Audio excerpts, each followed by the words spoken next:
In this area here now, we've got a whole heap of patches and stuff that were done by other people. And we've had some areas of dry rot and things. So I've made a decision to cut out a bigger piece just to take out all the other little pieces that have been replaced over the years, just to replace it with one nice patch. She's a nice boat. She definitely is a nice boat, but she needs some love. All wooden boats need some love, sort of thing, and that's what we're trying to give her. Give her another chance to go on for another 50 years. I don't think she's been a neglected boat.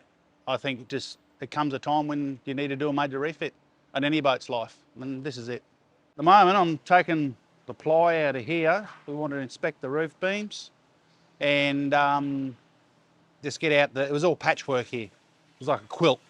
Yeah, you can see where someone's put this sort of piece in here like this. And I'm just sort of eliminating those areas that are all through here.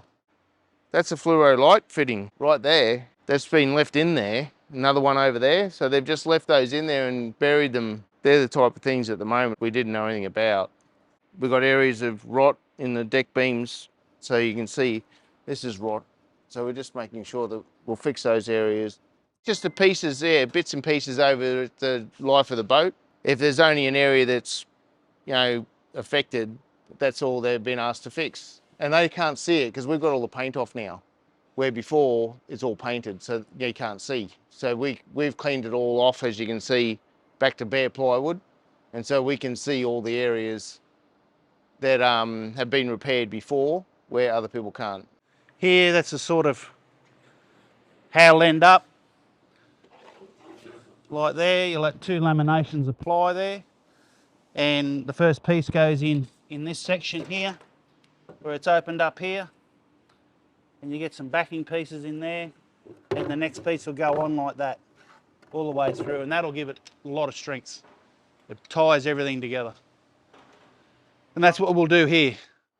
This is just a bit of cautionary work on my behalf, because if we go and then put new structure over the top of stuff like that, and then that issue resurfaces, or an issue surfaces later on that we neglected to sort of have a look at, I wouldn't be real happy with that if I was the owner. So I'm just sort of doing everything in reason to make sure that whatever we build on top of is sound, that we get we sort of don't build anything on top of faulty workmanship or timber that's not structurally sound. That's pretty much what we're doing up here. So I'll get this done this afternoon to the point where I've been told to do it, and then I've got another job to start on down below.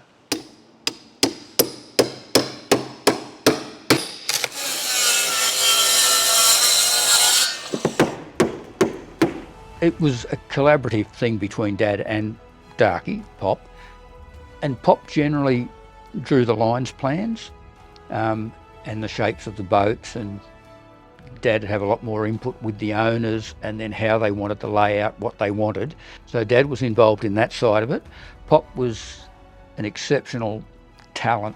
So I think Pop probably deserves the credit for the appearance and the performance and the hull shape of the boats in that era. And Dad and Joe had a lot more input on the Dad with the layout and what they wanted and dealt with the owners, and Joe with the engineering. And they never asked anybody to do anything that they weren't prepared to do themselves regarding work, what had to be done. They all got into it and worked with them. And they worked with the team too. Like, Dad and Pop, they were always in their overalls. They weren't sitting in an office. They were in their overalls with their tools as well. So they were part of that team.